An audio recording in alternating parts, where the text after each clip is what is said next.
민주당은 0.5% 하락했는데 젠프는 무려 14.3%포인트 하락한 여조가 떴습니다. 해당 부분이 심각한 것은 매우 잘못한다는 비율이 41.6%로 굉장히 강한 부정이 폭등했다는 게 치명적인 상황이며 세부 지표에서 호남에서도 겨우 70% 초반 40대에서 과반밖에 기록하지 못한 것은 매우 치명적이라 볼 수 있습니다. 전대 기간인데도 이 정도면 차주에는 안타깝게도 30% 진입이 유력해 보입니다. 한편 민주당 전당대회 관련 여조는 초박빙 상황으로 나타났습니다. 호남 대전이 임박한 상황에서 양쪽 지지층이 초결집한 상황이라 보여집니다. 관련해 전대 판세에 대해서 가장 화제가 된 분석 보시고 이어가 보겠습니다. 지금 냉철히 얘기하면 전체 경선 과정에서 딱 아까 30%는 그 얘기잖아요. 권리당원 숫자의 30%가 개표가 됐다. 요 얘기인데 여론조사 30%까지 반영을 하잖아요. 예. 그럼 전체 20%만 영향을 미치는 거예요. 예. 여론조사 30%가 총으로 있기 때문에 따지면, 예. 총 100을 놓고 보면 예. 그래서 아직은 초반전이다 이렇게 볼 수 있고 그 다음에 이제 호남의 민심은 오늘 여론조사 꽃새 조사에 의하면 ARS 조사는 차이가 크고요. 예. 한 20몇 퍼센트 격차로 김민수 후보 크게 앞섰습니다. 반면에 전화면접 조사에서는 3.6% 포인트 차로 굉장히 접전을 이루었거든요. 예. 어떤 게 맞을지는 모르겠어요. 그런데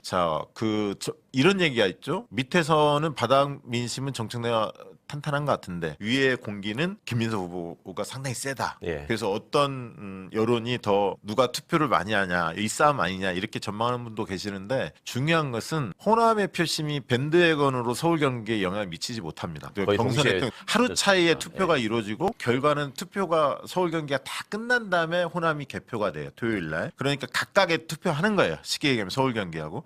근데 서울은 오늘 여론조사 꽃에서 보면 전화면접 조사에서도 정청래 후보가 11%포인트 앞서고요. 31대 20으로. ARS 조사는 더 벌어집니다. 47대 28로 거의 19%. 19. 네, 엄청나게 벌어집니다. 맞아요. 경기도 ARS 조사에서 44대 36으로 한 8% 이기고요. 인천 경기 합쳤을 때. 그다음에 전화면접 조사로 하면 32대 28 이렇게 격차가 나거든요. 그러니까 정청래 후보가 서울에서 계속 압도적으로 이기는 조사는 꾸준히 발표가 됐어요. 경기보다도 오히려 더 벌어집니다. 그러네요. 서울이. 이게 특징인데 그러면 서울 경기는 얼마나 남았느냐? 38% 정도가 남았습니다. 아까 여론조사 빼고 권리당원 70% 내에 38%가 남았고요. 이걸 백분율을 했을 때 호남은 33. 예. 근데 역대 지난 전대에서 정청래 박찬대 붙었을 때 호남보다 서울 경기의 투표율이 높았어요. 투표율도 굉장히 영향을 미칩니다. 어디가 더 높느냐에 네. 따라서. 그래서 이런 변수들이 있기 때문에 호남 결과도 중요하지만 서울 경기 결과도 오늘 호남 중요하다. 투표율도 주목해서 보시겠네. 양쪽 캠프는. 네, 근데 투표율이 낮으면 저는 김민수 후보가 더 유리하다고 봅니다. 왜냐하면 그거는 조직 투표, 이른바 오더 투표가 힘을 발휘할 수 있거든요. 투표율이 낮은 지역일수록 김민수 후보가 좋았던 앞에 순회 경선을 보면 투표율이 낮을수록 유리하거든요. 네, 공감합니다. 이 대통령의 메가 프로젝트 굉장히 중요하죠. 그런데 지금 이걸 당권 경쟁에 팔아먹는 후보가 있는데도 청와대는 메시지를